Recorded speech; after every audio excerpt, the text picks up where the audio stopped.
আমাদের নির্ধারিত সরকার আমাদের নিয়ন্ত্রণে থাকবে না বা আমাদের বিপ্লবের স্পিরিটকে ধারণ করবে না এরকম কোন ব্যক্তিবর্গকে উপদেষ্টা পরিষদে নিয়োগ দিবে, এটা একটা দুঃস্বপ্ন ছিল। আমি প্রথমেই নিন্দা জ্ঞাপন করছি বৈষম্য বিরোধী ছাত্র আন্দোলন তথা জুলাই গণ অভ্যুত্থানের স্পিরিটকে ধারণ করে না এমন কোন ব্যক্তিকে উপদেষ্টা পরিষদে আগামীতে তো নিয়োগ দেওয়া যাবেই না। বর্তমানে যারা আছে তাদেরকে অতি দ্রুত সময়ের ভিতর অপসারণ করতে হবে। এছাড়াও আমাদের যেহেতু রাষ্ট্র সংস্কারের আলাপ চলছে, সরকার সংস্কারও প্রয়োজন।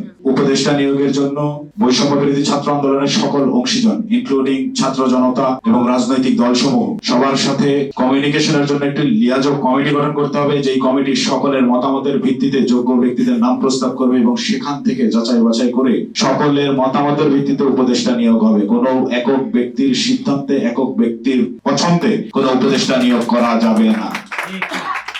অন্তর্বর্তীকালীন সরকারের এবং সরকারের উপদেষ্টাগণদের ছাত্র প্রতিনিধিদের সাথে নিয়মিত যোগাযোগ বজায় রাখতে হবে, এটা আমাদের অন্যতম একটা দাবি। এছাড়াও জুলাই গণ অভ্যুত্থান 5 আগস্টে এসে আমরা জুলাই বিপ্লব বলছি 5 আগস্ট দুপুর 2টার পর থেকে, তার আগে পর্যন্ত আমাদের কাছে এটা ছিল একটা দুর্বিষহ সময়। আমরা তখন এটাকে জুলাই ম্যাসাকার বলতাম, আপনাদের খেয়াল আছে কিনা? আমরা তখন হ্যাশট্যাগ চালাতাম জুলাই ম্যাসাকার। এই জুলাই ম্যাসাকারে যারা গণহত্যায় সরাসরি লিপ্ত ছিল তাদের বিরুদ্ধে সরাসরি রাষ্ট্র কিংবা সরকার বাদী হয়ে মামলা করেছে, কোন আসামির বিচার কার্যক্রম শুরু হয়েছে, এগুলো আমরা দেখি নাই। আমি দাবি জানাচ্ছি বিচার বিভাগকে, আইন মন্ত্রণালয়কে তথা সরকারকে, স্পেশালি আসিফ নজরুল স্যারকে এমন একটা টিম গঠন করতে, যেই টিম জুলাই গণ অভ্যুত্থানে হত্যাকারীদের তথ্য সংগ্রহ করবে, বিভিন্ন সোশ্যাল মিডিয়া এবং নিউজ মিডিয়ায় প্রকাশিত সংবাদ এবং ভিডিও ফুটেজ সবকিছু দেখে যারা তথ্য কালেকশন করবে এবং সঠিক তথ্য উল্লেখ করে সঠিক মামলা দায়ের করে দ্রুত বিচার ট্রাইব্যুনালে এই সকল খুনিদেরকে এই সরকারের আমলে বিচারের আওতায় আনবে। এবং সেখানে অবশ্যই আমাদের বেসরকারি বিশ্ববিদ্যালয়ের প্রতিনিধিদের অংশগ্রহণ থাকতে হবে।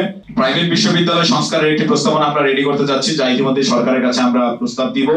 এই প্রাইভেট বিশ্ববিদ্যালয়ের অভ্যন্তরীণ কিছু সংস্কার প্রয়োজন আছে, সেই সংস্কারের জন্য আমরা যেই প্রস্তাব দিতে যাচ্ছি সেটাকে অনতিবিলম্বে কার্যকর করতে হবে। আমাদের বেসরকারি বিশ্ববিদ্যালয়ের আন্দোলনের যে ভূমিকা, 18 জুলাই যখন ঢাকা বিশ্ববিদ্যালয়ের হলগুলো বন্ধ করে দেওয়া হয়, স্বৈরাচারী শেখ হাসিনা হয়তোবা কিঞ্চিত সময়ের জন্য একটু স্বাচ্ছন্দ্য বোধ করেছিলেন এইটা ভেবে যে তিনি আন্দোলন দমাতে সফল হয়েছেন।